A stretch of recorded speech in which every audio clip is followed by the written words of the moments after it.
Hey everyone, welcome back to the Poplar Report. We got a whole bunch of stuff happening in the world right now. Sometimes it's important for us to back up just a little bit and take a look at things. What is looking like it's going to transpire in the next 6 months? I'm going to give you three main things that I believe is going to significantly change the world in the next 6 months. And these things are big. They're not small things. These things are things that you keep getting little news bleeps about. You get somebody who starts drawing on a chalkboard to try to explain it to you. And I guess right now I'm going to be one of those people on the chalkboard trying to explain how this bigger picture is going to impact you in the short term. But then also this is going to fundamentally change how you interact with the world going forward. The first thing that we see rolling out right now is the digital dollar. The Fed now has been launched. Its formal certification is April 3rd. It will come fully live later into the year, but it is already starting to be tested out by some of the banks, and basically what it is it's kind of like a SWIFT system. It's kind of like an alternate to the ACH program, so banks can transfer money back and forth to each other.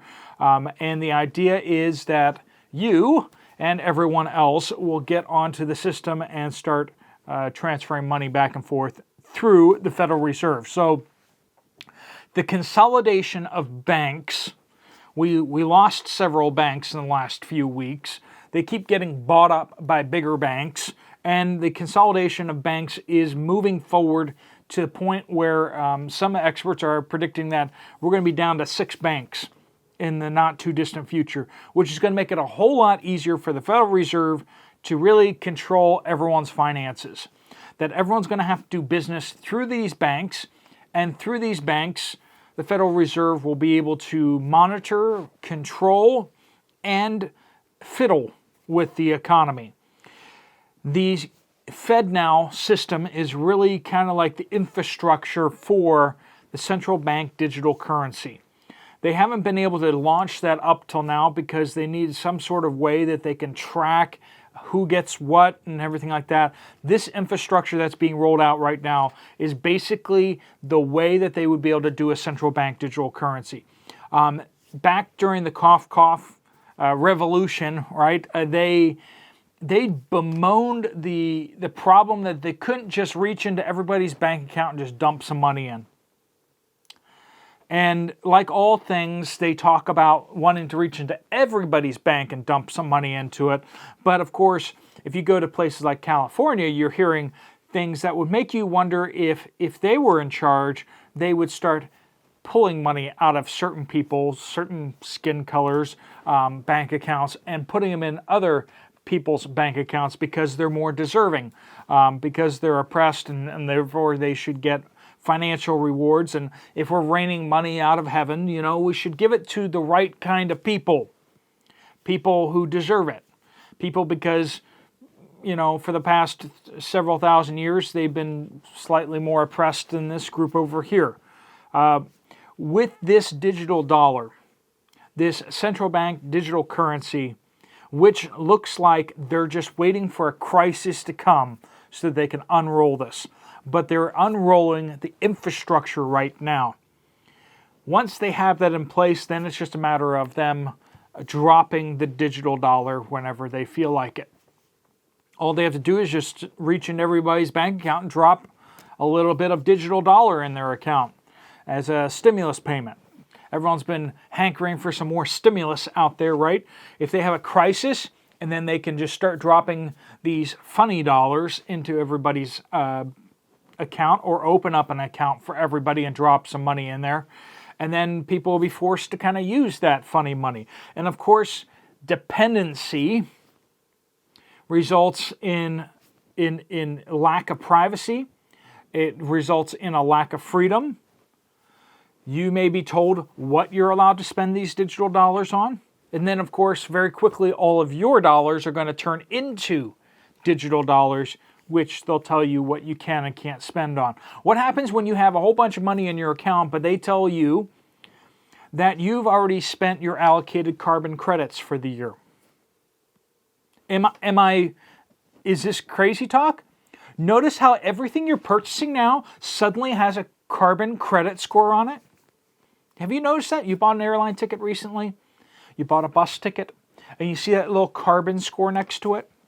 How long until your spending gets linked up with the carbon score and you get told that you've already spent your allocated carbon credits? If you want to spend more money on carbon credit, on carbon things, you have to spend money on a carbon offset. You have to donate money to a charitable cause of their choosing, which is really just a big scam.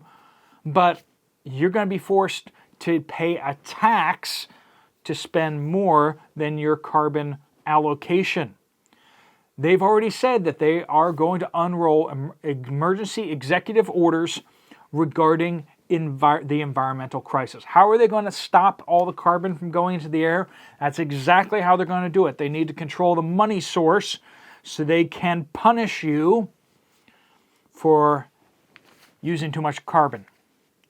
Second thing, so the first thing is that digital dollar, this unfolding central bank digital currency, which will just strip away rights, it will strip away freedoms, and will allow them to directly control your money and punish you if you're not behaving according to their standards.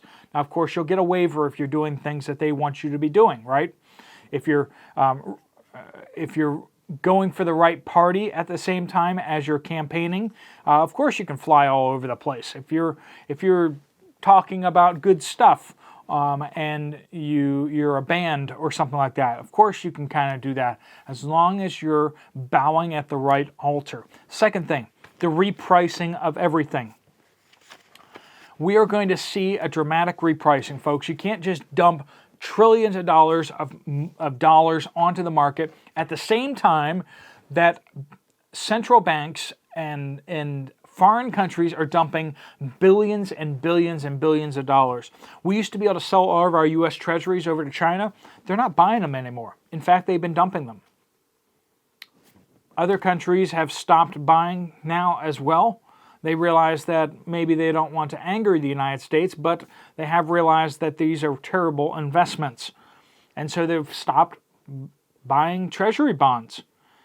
Eventually, this is going to cause a very serious problem, a fast spike in inflation. We're already seeing food prices moving up, but we've had a little bit of a lull in the storm recently. Expect that to suddenly change. Egg prices, due to the bird flu outbreaks that are happening again. As we go into spring, bird flu is once again starting to pop up everywhere. Beef prices are about to explode because the herd sizes in the United States are down significantly, and that is something that's being replicated and is the same thing that's happening in other countries around the world, especially the egg shortages. Food prices are looking like they're going to suddenly go up significantly very quickly. Farmers are feeling the pinch. They are feeling that the economy and the world at large are fighting against them, and farmers are quietly backing out. They're selling their farmland to Chinese businessmen. They're selling their farmland to Bill Gates and all of his friends, who are sometimes renting out that property, but sometimes they're just sitting on the property. We're having less and less farmers. A lot of farmers are retiring or dying off, and they're not being replaced by new generations of farmers because everybody wants to be a TikTok star and dance and wiggle their behinds and stuff like that on TikTok. Stocks are going to be repriced significantly down. And you're going to notice this trend as I go on. The things that you absolutely need are going to go dramatically up in price. Things that you want or things that are investments and stuff like that are going to go down. Things that are not necessary for you to live will go down in price because people are going to be struggling to pay for the things that are going up in price. Food going up. Food prices going up. Stocks. We're going to see a significant repricing of stocks downward. Sooner or later, mark my words, you're going to see a crash like you haven't seen in your lifetime. Real estate is coming down. Prices on real estate is coming down, but rent prices are going to be going up. Wait a minute, how's that going to work? Friends, you watch. Things that you need, as more and more people want to rent, the stock of rental apartments, rental homes are going to go down, which means the price is going to go up. But also less and less people will want to rent out to other people. Did anyone else live through the cough? Did anyone else see the rent moratorium, the eviction moratorium? There are millions of Americans who are significantly behind on the rent payments and still have not been kicked out of their homes. Imagine if you are a small rental owner, you own a couple units, and you're not getting paid. Friends, how long is that going to work out before you say, we're done here? If I can't get rent out of people, then this isn't a business, this is a charity. And there's going to be less and less people willing to enter into these situations where they can be, thrown over a barrel and spanked for as long as the city council of their city decides that people don't need to pay rent. As long as it takes for the state, California, New York, they're just like, people don't need to pay. And you are just going to have to be forced to keep paying your mortgage, but you're not going to get any rent. How many people are going to sign up for that going forward? You better believe that the price of rent is going to go significantly up, while at the same time, real estate prices are going to drop. People are going to be unloading these units, and they're just going to be like, I don't want to deal with it. I don't want to deal with it. I've heard from a number of folks who have rental units, and they say, I'm not going to deal with it anymore. I'm done with it. I'm done with it. The repricing of everything out there, everything that you need, you go to the store and you want to buy super glue. Price has gone up significantly. You want to buy some tape. Price has gone up significantly. You want to buy some tools. Prices keep going up like crazy. Price of everything you need is going up, and yet we're going to see that the investments, collectibles, all these things are going to become crashing down as people aren't going to have the disposable income to be investing in comic books, collectible comic books and collectible paintings and fancier cars. People are not going to be able to afford these things, and so they're going to focus in on what they absolutely need. You're going to see low-end used vehicles going up in price, and you're going to see high-end used vehicles dropping dramatically in price. It's going to be this twist of a system. Number one, digital dollars are going to be coming out, and they're going to be rolled out in the next 6 months is what I'm seeing. Repricing of everything. Everything you need is going to go up in price. Everything you want or investments and that kind of stuff are going to drop significantly. Third, war. We've had the Pax Americana. If you live in the United States, you say, hey, wait a minute, haven't we been fighting wars like constantly since World War II? Yes, small wars. But the world has not seen a world war since World War II. We haven't seen large-scale devastation that is spread around the world where everywhere in the world becomes a battle zone. We haven't seen the likes of that. We have become so globalized where we get resources, we get food, we get all sorts of things from all over the world. The idea of global trade coming to a dramatic halt because of conflict, the conflict will be unbelievably harsh in ways and sudden ways that we probably can't even imagine at this point. But even just the fact that the world global trade stops spinning, oil stops moving, or it barely moves. If we go to war with someone like China, who makes all of our stuff, how's that going to work out? How's that going to look like on our store shelves? Friends, we are at the brink of World War III. We keep talking about it, and it just seems like there's a lot of people in power in the United States and other Western countries who want World War III to happen. They're pushing for it, and they're moving forward with things, and they're meddling with things in order to provoke, with the understanding that either World War III could never happen, and so they feel like they can just keep pushing the envelope further and further and no one will ever call the bluff. Or two, they want World War III because they think that we can win it and that we can dominate. They look at the dollar value of how much money we spend on our Defense Department here in the United States and our allies, and we say we're spending way more money than these other countries. And yet we see over in Eastern Europe right now, Bear Country is beating the snot out of that Eastern European country, even though we're pouring billions, hundreds of billions of dollars worth of weapons in there. Bear Country, using a fraction of those that money, is soundly pushing back and destroying those weapon platforms. They are showing that dollars do not show everything. And we're not even talking about the R&D costs in the United States. The defense industry in the United States is extremely inefficient. We throw so much money into the system and we get so little out. The hypersonic weapon missile that was being tested by the U.S., I believe, Air Force was canceled because it didn't work. Of course, that was after tens of millions, if not hundreds of millions of dollars were poured into this program, and then it just got canceled because it didn't work. Friends, that's the kind of system that we have in the United States. We spend billions and billions of dollars developing weapon systems, and then when the Chinese come along and they just steal the whole thing.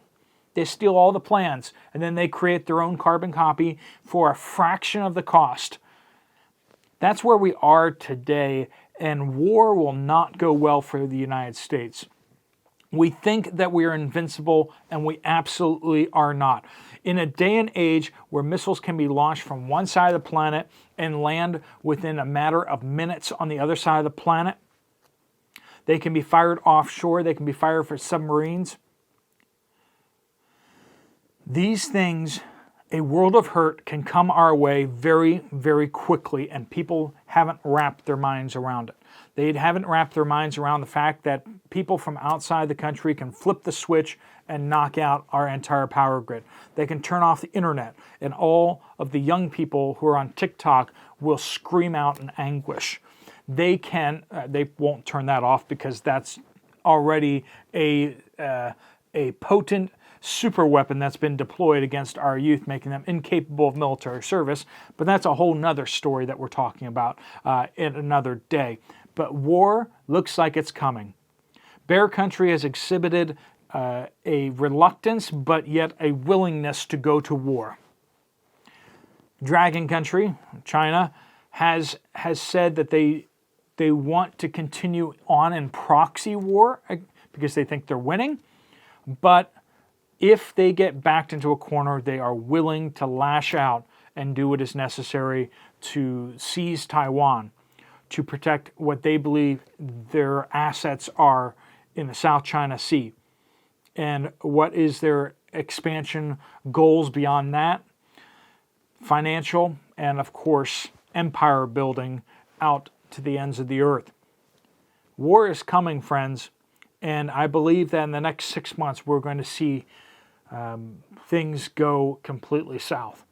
All right, folks, let us know in the comments section down below what you see happening within the next 6 months.